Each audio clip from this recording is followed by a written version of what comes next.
Hoje, dia 9 de maio de 2023, foi divulgado que a Rita Lee ela veio a óbito devido a um câncer de pulmão. E nesse vídeo eu vou te explicar um pouco mais sobre essa doença e todo o contexto que a cantora ela estava envolvida.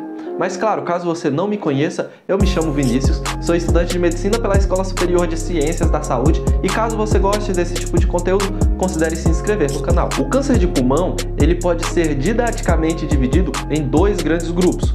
O câncer de pulmão em pequenas células e o câncer de pulmão em não pequenas células. De maneira bem resumida, o câncer de pequenas células ele é bem mais raro e também bem mais agressivo.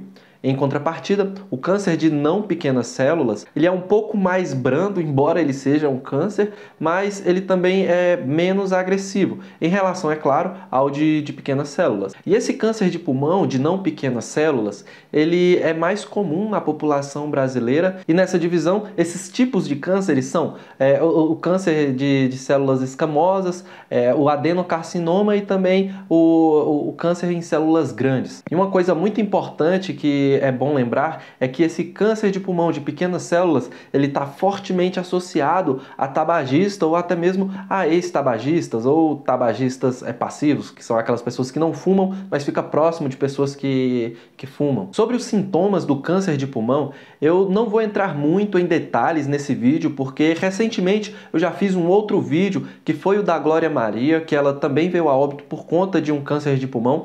Nesse vídeo que eu vou deixar bem aqui no card, eu expliquei bem melhor e bem mais detalhadamente sobre os sintomas. Caso você queira ver, só clicar que vai estar aqui em cima. O que eu quero comentar hoje nesse vídeo é que foi divulgado que Rita Lee ela faleceu lá em seu apartamento rodeada dos seus familiares. E isso é um forte indicativo de que ela estava em cuidados paliativos. O tratamento paliativo é um tipo de cuidado que ele busca fornecer uma melhor qualidade de vida para os pacientes que são vítimas aí de qualquer tipo de doença grave ou até mesmo incurável. No caso dos cânceres, né, existem alguns que são curáveis e incuráveis, mas via de regra, caso esse câncer ele esteja em um grau avançado ou terminal, o paciente ele é um forte candidato para os cuidados paliativos. E acontece que muitos brasileiros ainda acham que os cuidados paliativos é uma espécie de derrota para o paciente, sendo que na realidade isso é um erro muito grotesco e eu já vou te explicar o porquê. O tratamento paliativo ele tem como base o cuidado no final da vida do paciente, ou seja,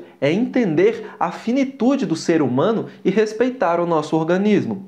Por exemplo, não faz sentido nenhum você pegar um idoso de 93 anos de idade que está com câncer metastático no cérebro, no fígado, na medula óssea, entubar ele e meio que só prorrogar, postergar a vida de maneira artificial. Não tem benefício nenhum nisso, não tem qualidade de vida nenhuma nisso. Nem para a equipe médica, nem para o SUS que vai estar custeando isso e muito menos para o paciente, porque cá entre nós, isso não é viver. Tanto é que na medicina a gente tem um termo específico para qualificar esse tipo de atitude, que é a distanásia. A distanásia, praticada por médicos aqui no Brasil, ela é considerada antiética. E o Conselho Federal de Medicina, eles embasam sua tese na Resolução 1995 de 2012. Dá uma olhadinha nela aí. Segundo essa resolução, a distanásia é considerada eticamente inadequada e não deve ser praticada. Os médicos são orientados a oferecer cuidados paliativos apropriados e adequados ao estágio da doença em que o paciente se encontra,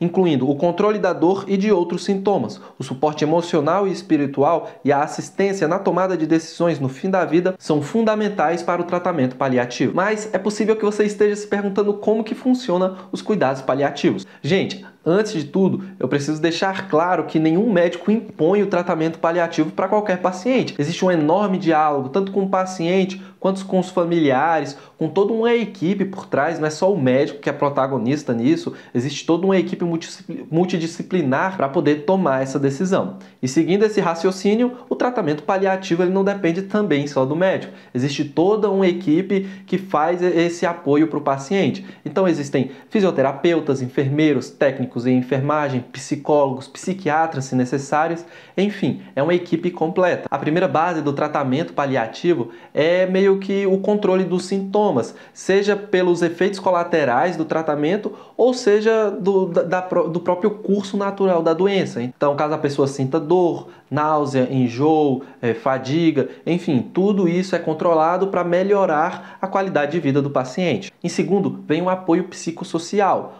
O cuidado paliativo ele tem uma ampla diversidade para conseguir auxiliar o paciente e os familiares nessas questões psicológicas e emocionais no fim da vida. Em terceiro, geralmente os cuidados paliativos eles podem abrir mão também de um apoio espiritual, que é muito importante no fim da vida para diversas famílias. E esse tipo de apoio ele pode ajudar bastante tanto para o próprio paciente no entendimento ali da sua finitude humana, tanto para acalmar também os familiares que naturalmente estão mergulhados em muita tristeza. E por fim, existe também um momento em que existe um cuidado propriamente para o fim da vida daquele paciente. Então, a equipe médica ela pode fornecer cuidados para ajudar o paciente e a família a lidar com esse processo de morte, incluindo o planejamento de cuidado, o suporte ao luto e a assistência médica também aos familiares, que podem também precisar nesse momento difícil.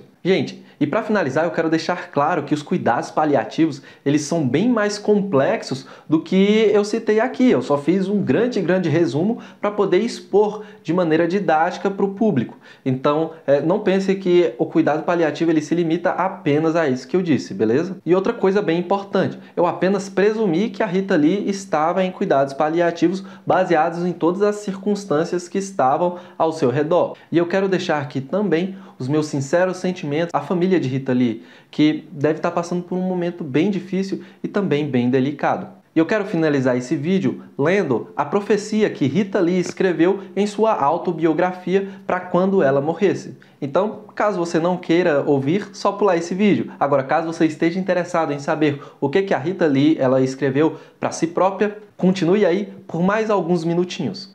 Quando eu morrer, posso imaginar as palavras de carinho de quem me detesta.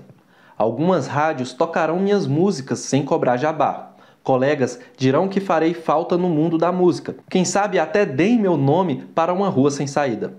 Os fãs, esses sinceros, empunharão capas dos meus discos e entoarão Ovelha Negra. As TVs já devem ter na manga um resumo da minha trajetória para exibir no telejornal do dia e uma notinha no obituário de algumas revistas há de sair. Nas redes virtuais, alguns dirão: ué, pensei que essa véia já tivesse morrido. Nenhum político se atreverá a comparecer ao meu velório, uma vez que nunca compareci ao palanque de nenhum deles e me levantaria do caixão para vaiá-los.